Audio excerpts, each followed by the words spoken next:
Okay, can I get full screen on this damn thing?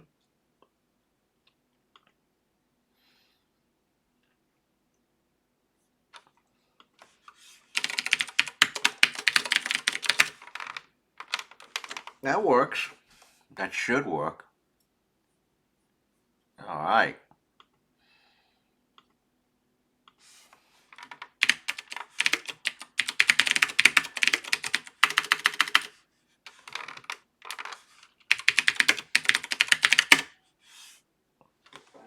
Alright, this looks like it's good.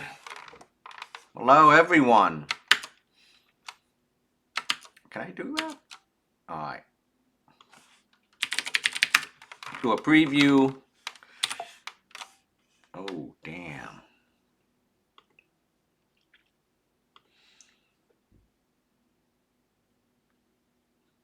Boom. There we go. This should work. Hello. Anyone there? We got 2 viewers on. Hello, everyone. We good. Alright. Hello, everyone. Anyone in chat? Someone chime in.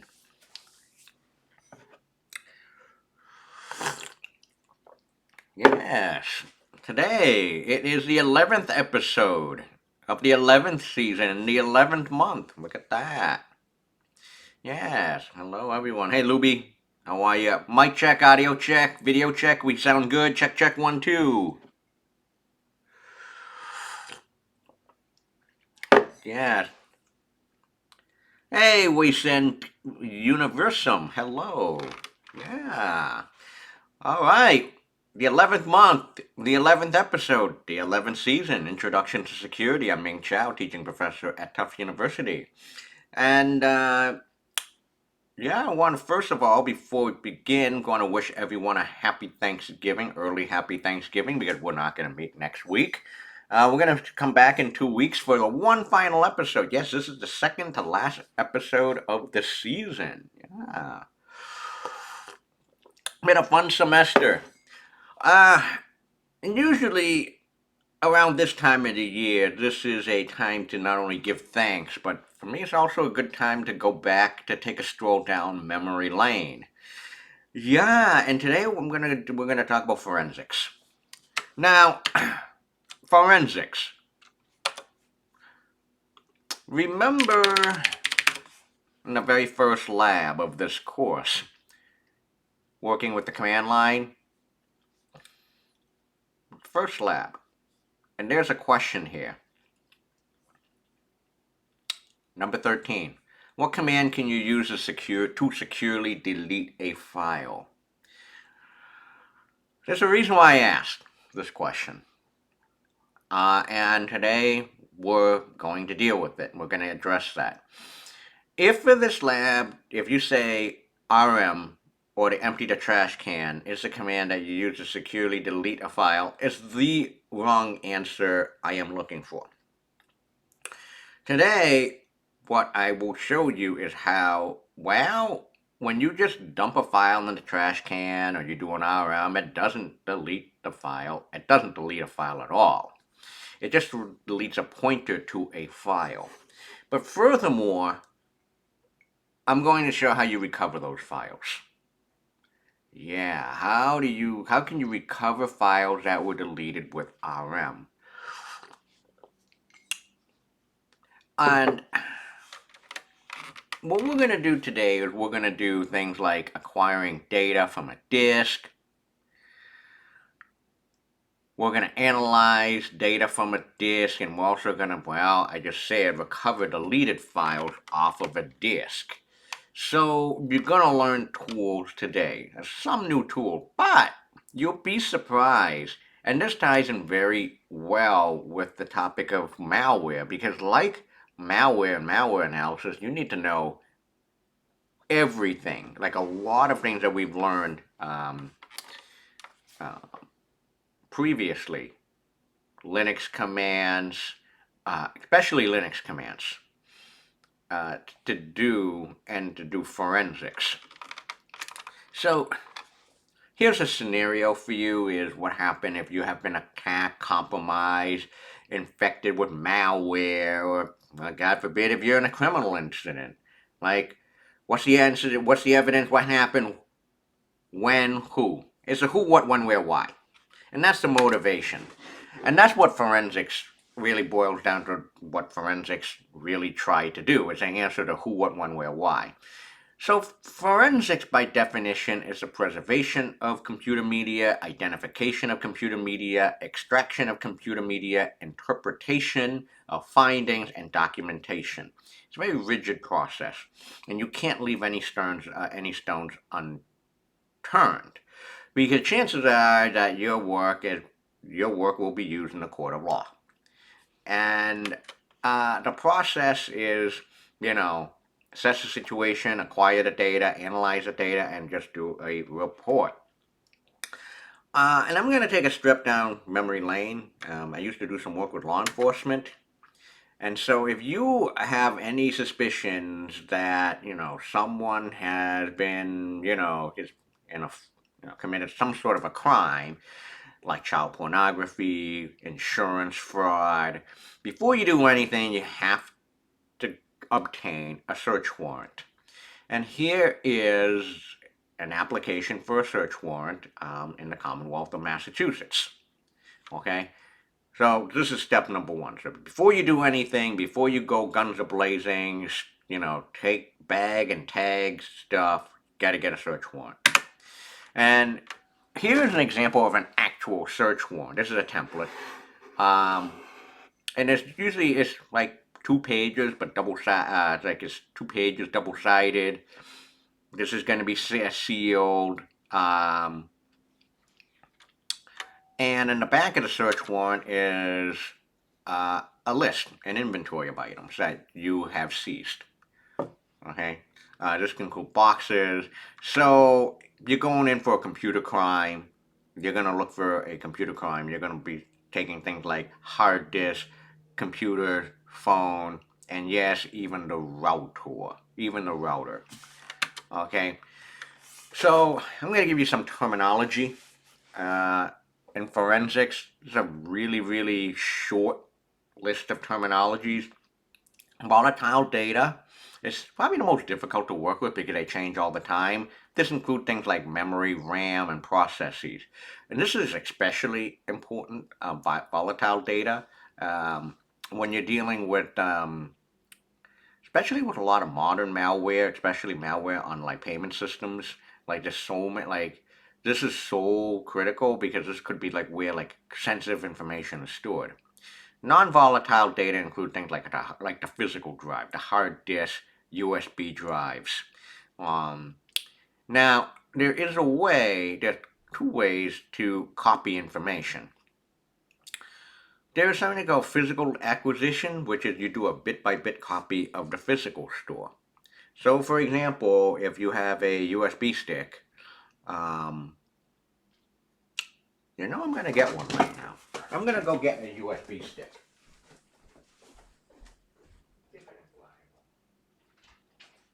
I'll be right back. Ah, got one. Ah, got it. Got a USB stick. Here we go. This is good. That one. 64 megabyte. Got this on a Black Friday a bunch of years ago. Alright, so this is an example of a, USB drive non-volatile data. So if you're going to do forensic, let's say I seize this as an evidence.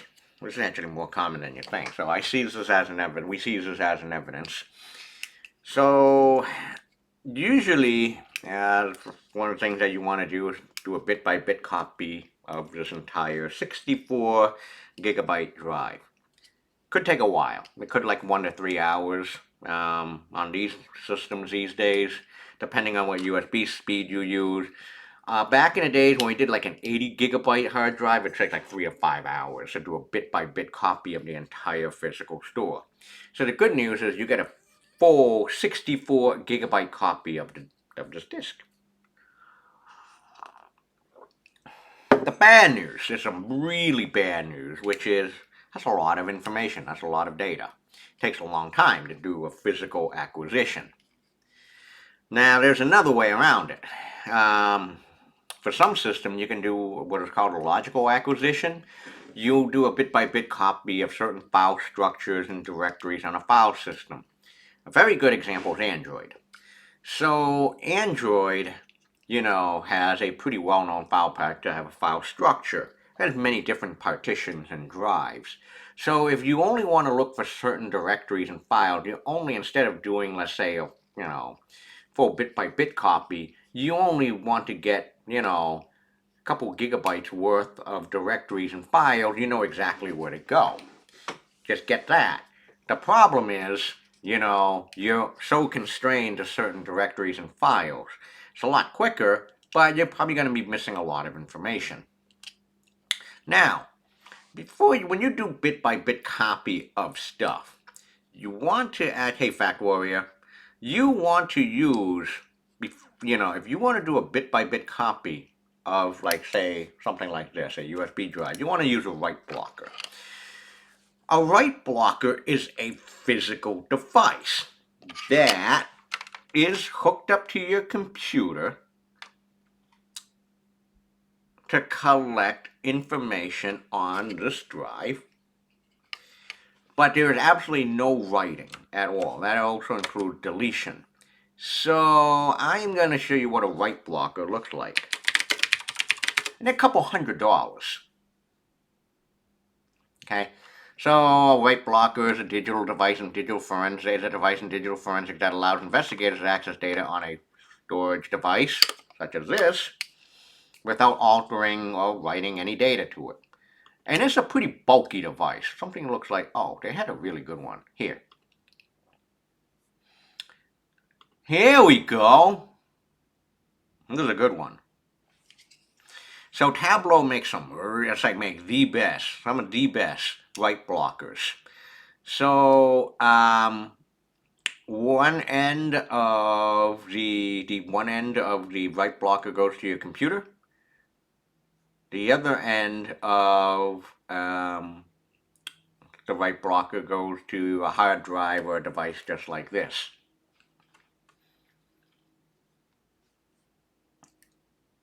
And what we'll do is going to copy, when you can do like a standard copy command, it's just going to take all this data, take all the data from this old hard drive, save it onto your computer. The biggest thing is any sort of write command, like creating new files, deleting files, they'll completely get blocked. There is absolutely no writing of disk. And this is really important. And here's why. It takes like hours and hours to make a full copy, of a bit-by-bit copy of a drive, like 64 gigabyte. Now, if you actually have any sort of write commands, like deleting a file, that could really mess up the case. A good example is, I can tell you a really good example is if you are, let's say, trying to do a bit-by-bit copy of a drive that has been infested with malware that has command and control software.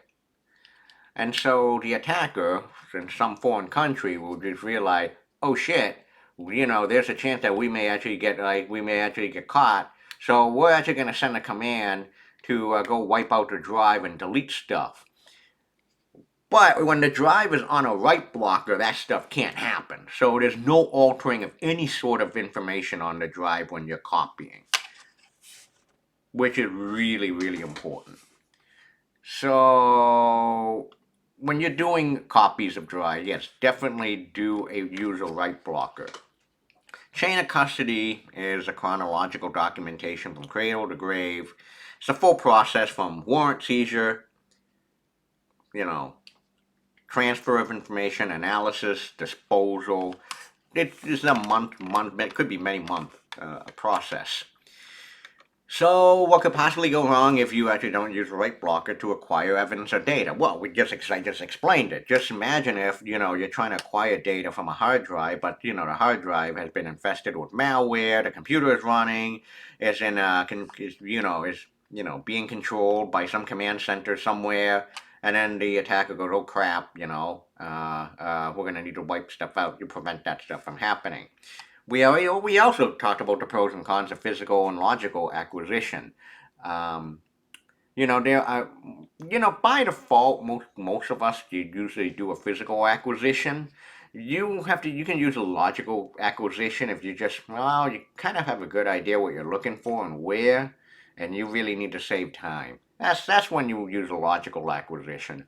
By and large, you know, by default, usually physical acquisition is the way to go. So you have a copy of everything.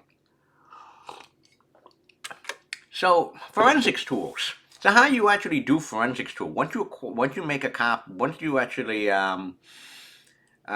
what tools? Believe it or not, you already know a number of them. Strings. The cryptographic checksums, MD5, SHA-1, SHA-256, SHA-512, to maintain integrity of files. We're going to use DD in a few moments. Forensics Toolkit and NCASE are commercial software. They're like the de facto standard. If you work at like any law enforcement agency, NCASE is still the way to go. There are also forensics tools such as Steg Detect. Oh yeah, Steg Detect. Hey, you did that in the Capture the Flag game, the Lewis. How do you actually rip out, let's say, if someone was storing, let's say, text data inside of a picture, how do you extract that out? Steg Detect is a really, really fun and really cool tool to rip that stuff out. We're going to use Sleuth Kit and Autopsy today, and also Foremost. But NCASE FDK are still very well commercial grade, really, really good stuff. Sleuth Kit and Autopsy and Foremost are all open free and open source, and a part of Kali Linux. But the first thing that we want to use, the first thing that we're going to use is something called DD. Yeah, we're going to use DD. Then we're going to do Sleuth Kit and Autopsy and then Foremost. So I don't need this anymore. I don't need that anymore. I don't need this anymore. Nah. So I'm going to do an example. So my desktop right now is empty. I'm going to plug this in. Now I don't have a write blocker. I gave all that stuff away. Yeah. Plug it in. Ooh, I got something on here. I didn't know that. What do I have on here? Huh. I don't even know what this thing is. Well, anyway. So here I am. I have a USB stick plugged into my computer. Now to do a bit-by-bit copy, I have nothing on my desktop other than that disk, which is mounted. Now, if you're on Mac OS land, the first thing that you want to do is you want to get the the computer name of the drive. So on Mac OS land, there's sudo. There's a tool called diskutil.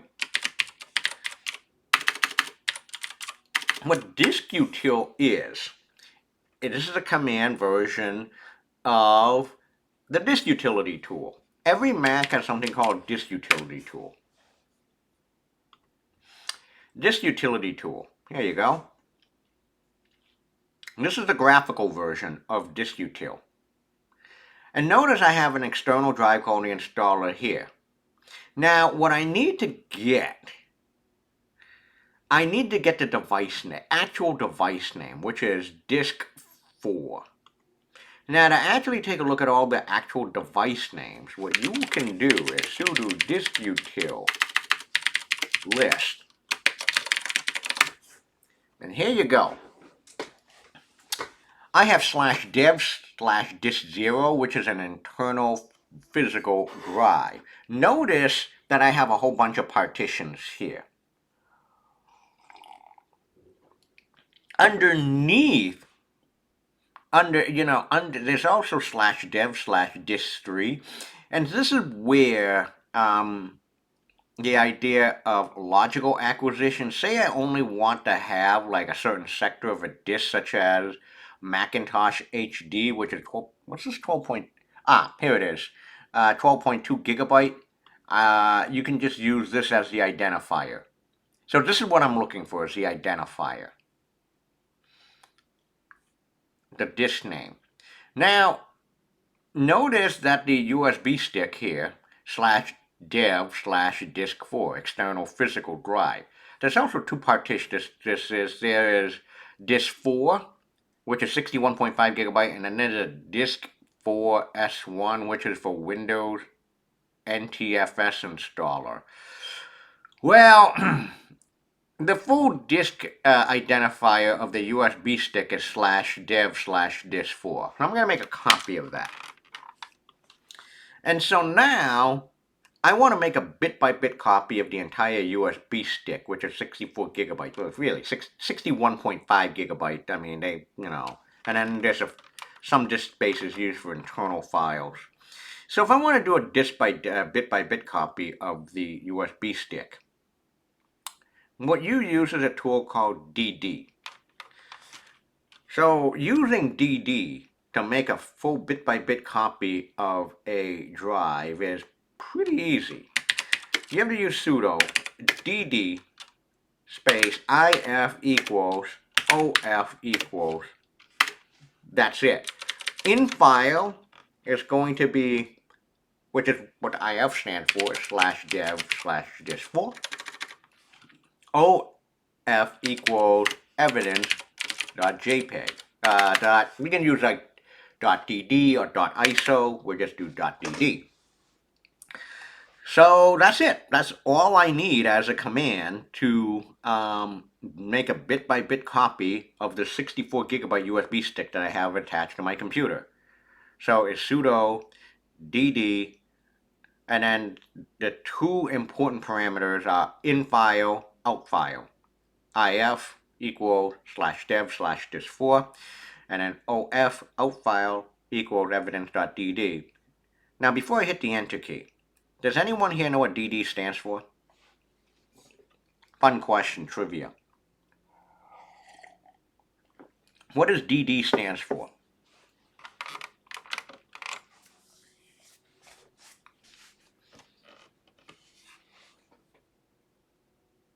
Any guesses? Take the wildest guess in the world. What does DD stands for? I'm going to open up a brand new tab.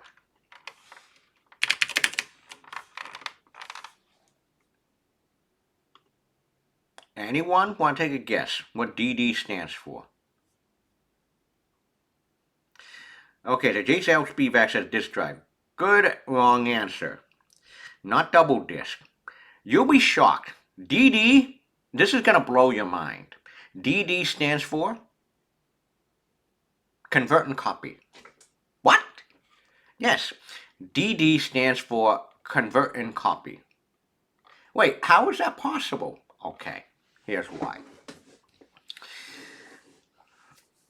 The original fathers of the Unix operating system, when they built the command line, they didn't like to type. They weren't typists like we are these days. So back in the ye good old days, how people type was two fingers. Here we go. They would do something like RM, MV, LS,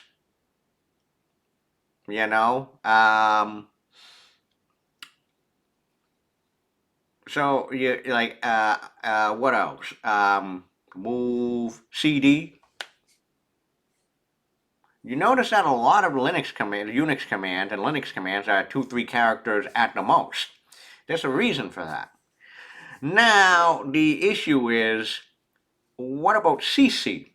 Well, the problem is if you type in CC, CC is a C compiler. That was already taken. So, okay, unfortunately CC is already taken, so what's the next? Well, you bump up both letters to 1, and that's why they call it, CC is taken, or just use DD. So if you do man DD, convert and copy a file. Okay? Convert and copy a file. DD just copies the standard input, copy the standard input to a standard output. Now here is the caveat. The caveat is input data is read and written in 512 byte blocks. This is important to know. Input data is read and written in 512 byte blocks. So if I don't put in anything like here, it's gonna make 512 byte copy blocks for a while. We're going to do 512 byte, 512 byte, 512 byte, 512 byte, 512 byte. And it's going to take a while. So now I'm going to hit the enter key. And you're going to notice, well, some of the shortcomings of DD. Enter my password, and that's it. Now notice, there is no output, there is no verbose mode. You're only going to get an output on the terminal screen when the copying of the entire disk is done, or you do a Control C. So in 17.28 seconds, we copied this many amount of bytes transferred, which is what? 978 megabytes. We copied 978 megabytes in 17 seconds. So again, you're not going to see this output. You're not going to see any output. You're going to see this output only when all the bytes of the drive are copied, all like 64 gigabytes are copied, or you just hit a Control C. Right, if you hit a Control C, to just get a quit out of it, like what we just did. So, okay. So you may be wondering, is there a way that we can speed the copying of the disk up a little bit? And the answer is there is. There is, but you're at your own risk. Like you don't you make sure you want to copy everything. So what you can do is BS, set the flag called BS equals N, where you set the input and output block size to N bytes. You can actually use things like megabytes as well. Here it is. Superseding the IBS and OBS operand of no conversion other than, okay, yada, yada, yada. So you may want to speed this up if you want to say BS equals, instead of 512, is it 512? I'm not, yeah, 512 byte blocks, I'm going to use 1 megabyte blocks. 5 megabyte blocks. I'm going to count to 17 seconds. 1, 2, 3, 4, 5, 6, 7, 8, 9, 10, 11, 12, 13, 14, 15, 16, 17. I hit you. Well, okay. 11 seconds, I got like 600. This may be the only way that you can speed this thing up. Alright, and now it is 634 bytes. So you may be wondering, will you ever have a chance to, like, even if you don't do forensics, will you ever use DD? And the answer is, yeah, you probably would. So if anyone ever has a Raspberry Pi, so a Raspberry Pi is a very small computer that's the size of a credit card. Yeah, so this is actually a full computer. But the disk, the quote-unquote, the disk is a SD card. It's a mini, one of those mini SD cards. And in order to actually have a Raspberry Pi to work, you need to have a full operating system into an SD card. How can you do that? Well, what you have to do is you want to go to Raspberry Pi, the website, you go to software. I never liked these like imaging kind of things. I always want to download the raw version of a drive. So I would say Raspberry Pi OS, 64 megabytes, 64 gigs. Yeah, 64 bits, sorry. I want the light one. Here it is. No desktop environment. I'm going to go to download. I compress this. This is an IMG file. And so,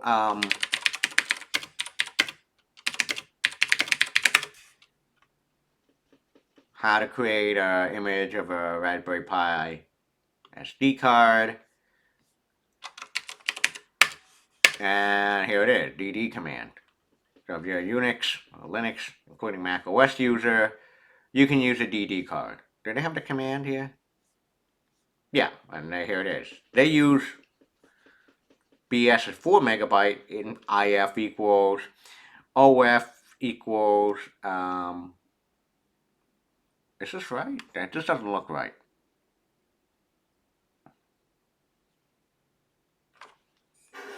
Oh, you can have a progress status equals progress. So watch the live transfer update. Okay. This is oh, this looks correct. Okay, so here it is. IF equals the image. OF equals the identifier of your drive. So yeah, I mean DD is very handy from copying, like to make like for to make images of hard drives.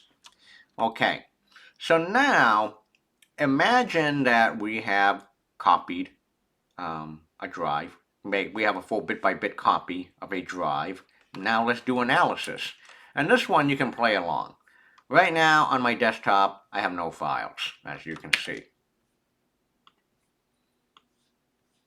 I have no files on my disk. But I'm just going to go and do a wget https www.cs.tufts.edu/comp/116/ capital E evidence.img. Is it evidence.img? Nope. Evidence.dd? Nope. Evidence.iso? Nope. Evidence.dmg. That's the one. So this evidence.dmg file was created using DD a few years ago. Now let's play a game.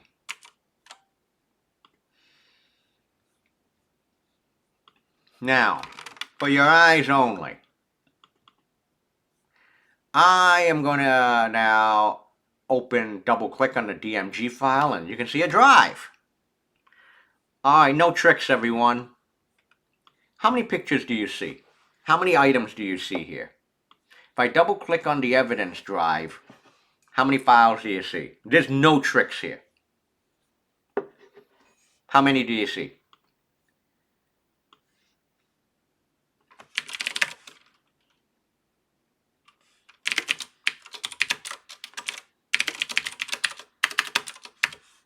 Okay, everyone sees two.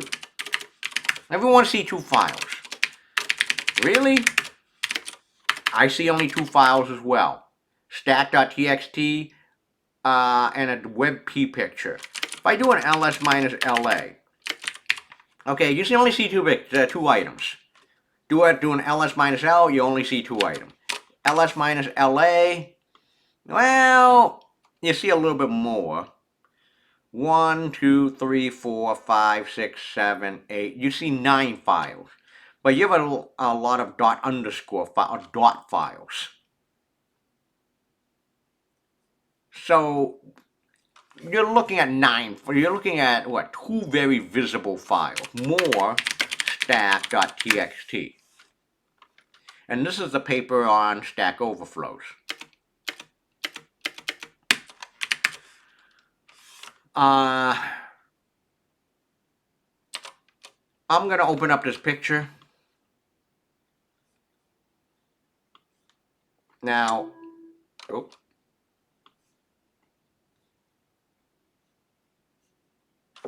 okay, we have two files, one text file, one picture, which is a WebP. So now, the question I have is, okay, one of two files selected, 47.9 megabyte available. The question is, really, are there only two files or are there more? So what we're going to do now is we're going to try to uncover if there's any more files that are not visible here. Namely is, can we actually take a look at files that were deleted off of this disk, that were deleted using straight RM or trash? Okay, so I'm going to delete all this, and I'm going to use Kali Linux right now. I'm going to use Kali Linux. I have an instance running. I'm going to go full screen this time. Why do I want to use Kali Linux for this? The reason is it's got all the software tools I ever need in one distribution. If I want to do network reconnaissance, want to do execution, persistence, privilege escalation, and command and control, I even have that. Hey, look at that. There is even forensics right here. Forensics. Now, the first thing I want to do is I want to go into the forensics folder. And you can see there's nothing here. ls minus out is nothing. I'm going to do a wget again.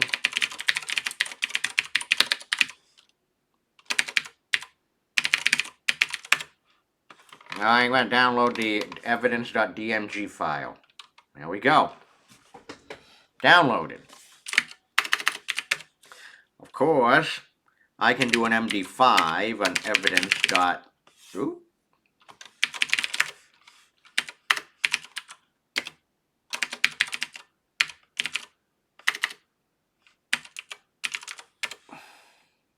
Oh, MD5 sum. Okay, here's the MD5 checksum. I should have done that on the Mac. So 2cc all the way to 81e. Okay, that's the hash value of evidence.dmg. So, okay. Now what we're going to do is I am going to use something called SleuthKit. SleuthKit is a full suite that is a full open source suite that does forensics. SleuthKit, there's two parts of it.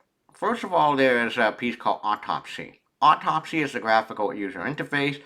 SleuthKit is a collection of command line tools and a C library that actually analyze disk image and recover files. So they work together. So the way you would now use SleuthKit and Autopsy is this. Now, the Kali Linux version is a little bit older, but it works like a charm still.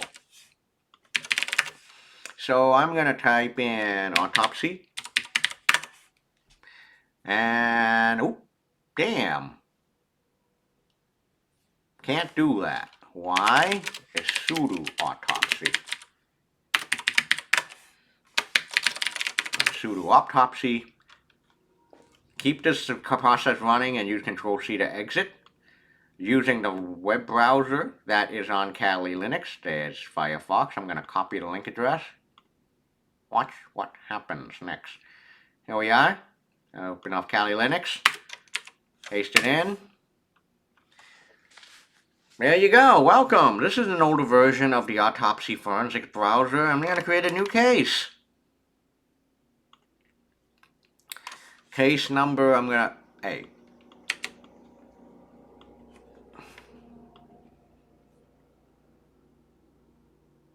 Fucking jumpy mouse. Oh, that's not good.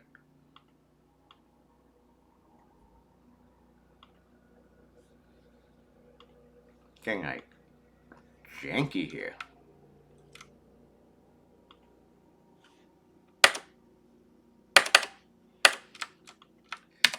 Alright, so that's not going to work. So I am, you know what? Let me use Safari. No, let's not use Safari. I have to log back in to my Proxmox server, my home that runs this thing. I'm going to use root.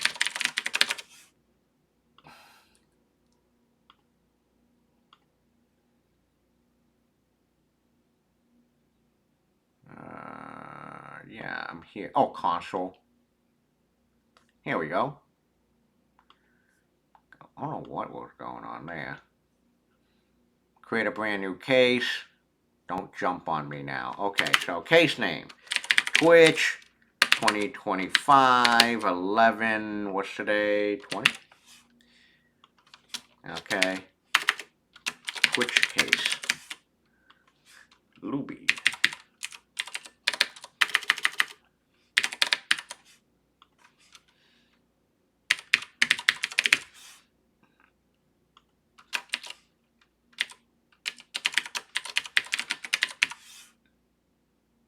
Do we have anyone else?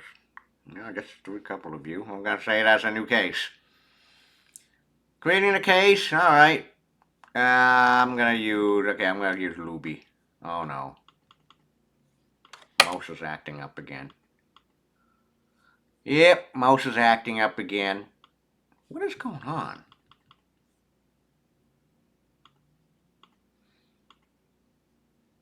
Ooh, something horribly wrong with the rendering here.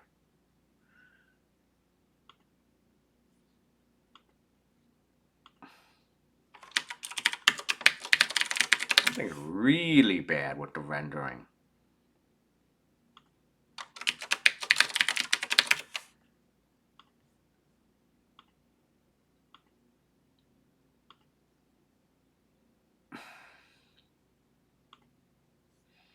Okay. Alright, you can see a little bit of this. See a way I can just hide this thing? Oh yeah, I can do that. Hide that. Okay, see how way I can hide this mess here. Do I need this? Server view. No, you can see this. Okay, this is fine. Host one. Okay, we're gonna skip all this. We're gonna add a host. This is interesting because it says, okay, path of alert hash database, path of ignore hash database. So this actually could be useful if you're actually looking at like illegal material or child abuse material. Um, for example, there are hash databases of known like really bad like good and bad files. Is usually just a whole bunch of hashes, SHA-1 or SHA-256 or MD5 hashes.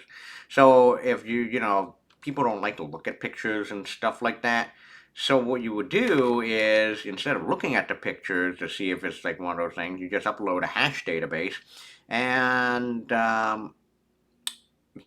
what SleuthKit will try to do will try to get all the MD5 of all the files, and if it one of the hashes is found in a database, and you have a there's a crime. There is a file that is no bueno. So you have your evidence there. I'm gonna add a host. Now we're gonna add an image. We're gonna add an image file.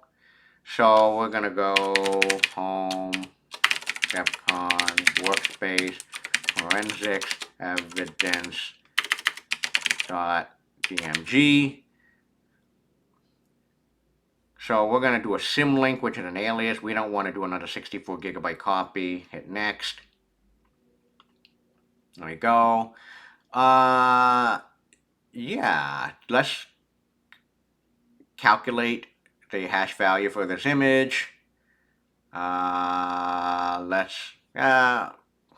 can calculate or ignore it, we did.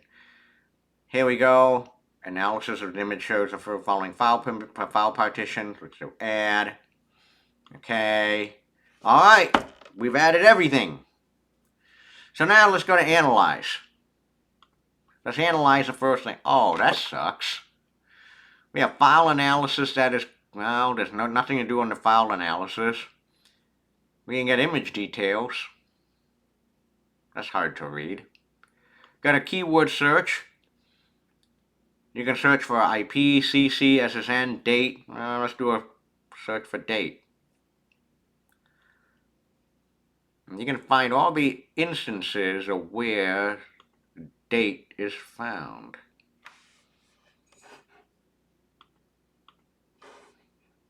Huh?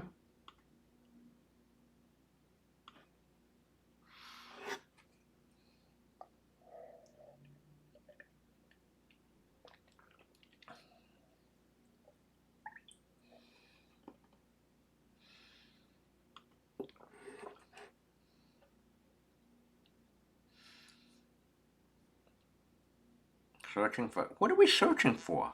Yeah, we're searching, oh, here it is. 25 occurrences of January, February, March, April, May, June, July. Oh, this is not that accurate.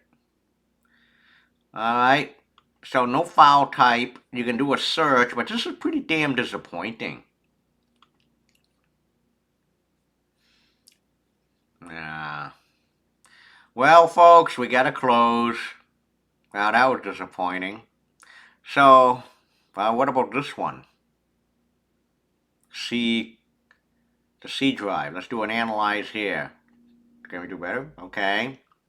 Now we have file analysis open, available. And now we're in file browsing mode. Okay. Is there anything good here? Oh. Hello. Hello. I see a lot of dot underscore. I don't care about the. Okay. dot underscore stack.txt. You've seen that originally. You see a dot underscore x7. You saw that originally. Oh. Hello. So you see a bunch of files that are marked in red. What do you think these red files are?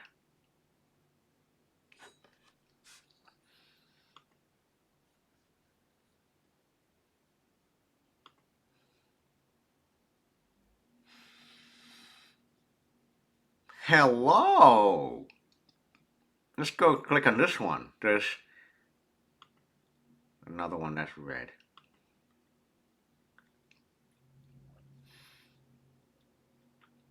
Interesting. You didn't see these earlier today. There any more? Oh yeah, there's a bunch of them here.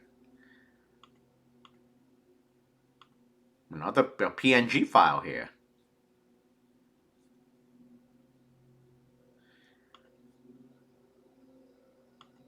What do you think all these are? All these files marked in red.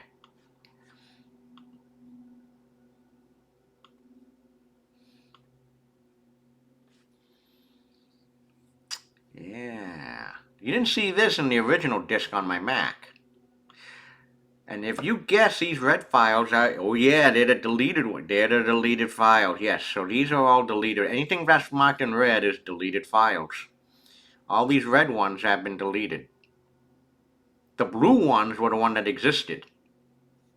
So, you've seen stack.txt. You saw this earlier, and you saw that WebP picture. The blue ones are visible on the disk that you saw earlier. So now, hey, you got to see deleted files. Way cool. Not bad. So now we have seen our deleted files, so very well done. So now I'm going to close this and we can close the hose, we can close the case. You can come back to this later. You can keep this process running. We're going to control C out of this. So now, wait, is that it? So now I've shown you DD, I've shown you Sleuth Kit and Autopsy. You may be wondering, wait, there's another one. Yes, there is. All right, there is. What about Foremost? All right. I am going to take a stroll down memory lane. So back in around 2009, 2010, I gave a lot of presentation to the HTC High Tech Crimes Investigation Association. I did this presentation back in, 2009. Backtrack is now Kali Linux. And at that time, 2009, Kali Backtrack finally put in forensics tools. One of the problems that you see with DD is lack of verbose mode. DCL-FLDD was created by my friends at the Defense Cyber Forensics Lab, part of the DoD DC-3. What is it? They're still around. DoD DC-3, DC-3, the Cybercrime Center. And my friend Jim Christie used to run it. He's now retired. And he's going to be having a book coming out soon. So I want to give him a shout out for that. Yeah, so he got a book coming out. I don't need this anymore. I thought I had it. Oh, here it is. Yeah, it has a status bar. It can be used to wipe disk too. One of the other problem I didn't mention about DD is, if it's a damaged disk, DD can quit on you.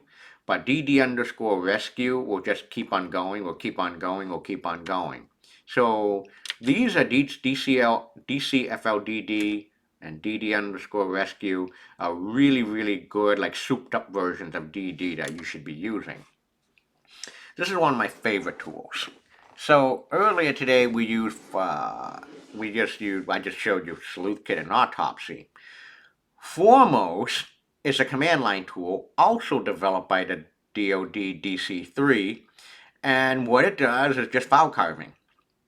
And what that means is, instead of going through a full suite like a sleuth kit, autopsy, or case of rip out pictures, it's just one command line. You feed in a disk image, and you just tell them, all right, what kind of stuff that you want to look for. So using foremost is foremost minus S to skip the first 100 blocks, minus T is for the file type, and minus I is the image. I'm just going to do one right now. I do need this browser open. So I'm going to do man foremost. Foremost, recover files using headers and footers and data structures. So I'm going to clear the screen here. So I'm going to do foremost minus skip the first 100 block. Minus T, we're going to do, actually, what is the file option? Oh. Uh-oh. Oh boy. Shouldn't have done that. I can quit out of this. Hold on, sorry. Don't need this.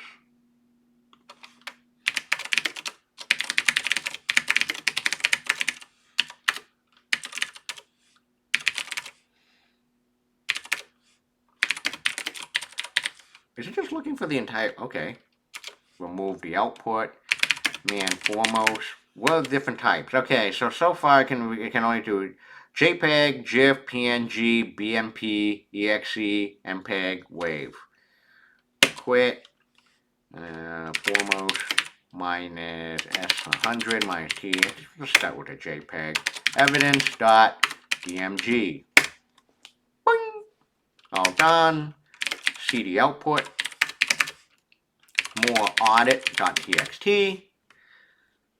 And I found 5 JPEG files in evidence.dmg. 5 of them. Really? Yep. Let's go to the file browser. Open folder. Ooh, workspace. Forensics. Yeah, I'm going to open the folder. Output. JPEGs. That's 1. 2. 3. 4. 5. You did not see these files in the original.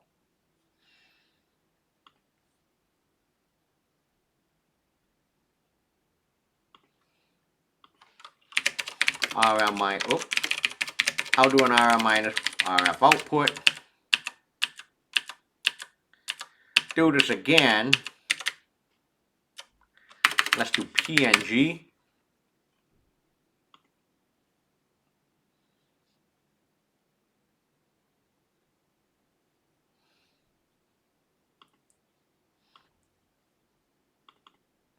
Only 1.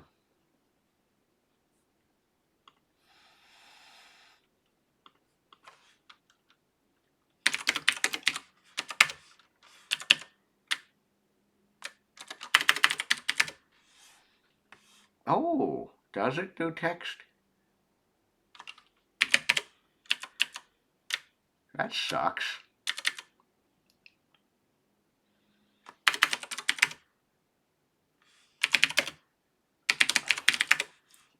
Oh, it doesn't do text. It doesn't support text. Oh, that's weird.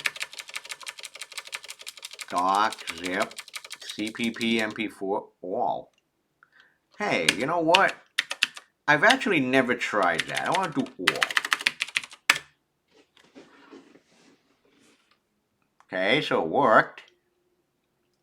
See what I get back. Output.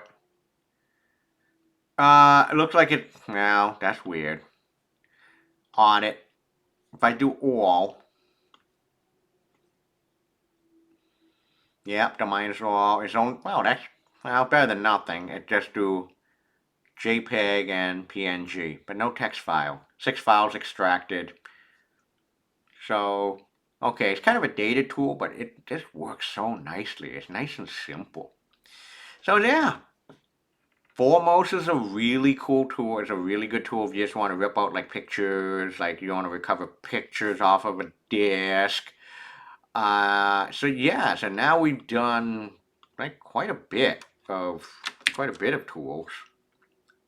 Um, I'm gonna go slides. I'm gonna go back to forensics.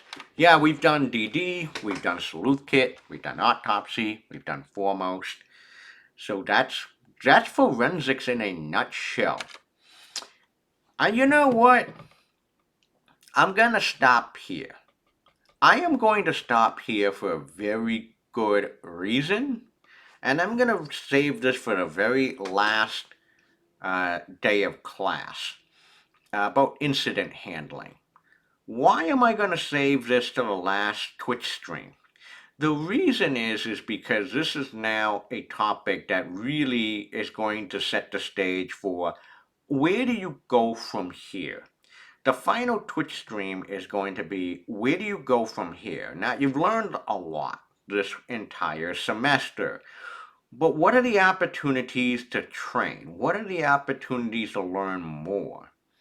And incident handling is one of those topics that actually I got into many years after I started getting into security.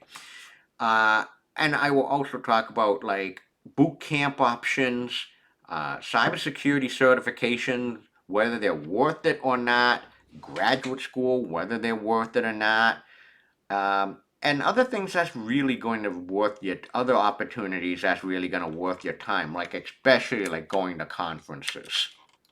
So I'm going to stop here, and I'm going to start here in 2 weeks when we go talk about career opportunities, learning opportunities in cybersecurity.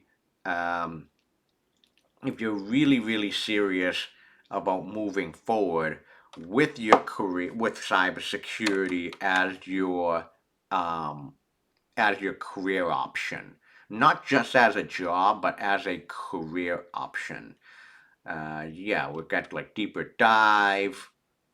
That's the real part of the matter. So I'm gonna quit here. So yeah, today we done forensics, and now I've answered how do you actually recover like and finally answer the question and why I asked on the first lab, how can you recover deleted files? Yeah, so that's it, folks. So that being said, we're done. And now I'll see you all in 2 weeks after Thanksgiving. For those of you who are flying out for Thanksgiving, safe travels and happy Thanksgiving to everyone here. Yeah. So thanks everyone. Why is this thing running? Everyone. Yeah, this is fun. Don't need this anymore. Yeah, this is usually the fun type. Why is there a crack me here? Oh, I don't remember that. Yeah. Thanks. Yes, hey Tamwile. Yes, my pleasure. Yes. Yeah. Forensics. Still a thing. Wonder if DOD are hiring these days. Or the FBI is hiring. Well, alright. Take care, everyone. Happy Thanksgiving. I'll stop the stream.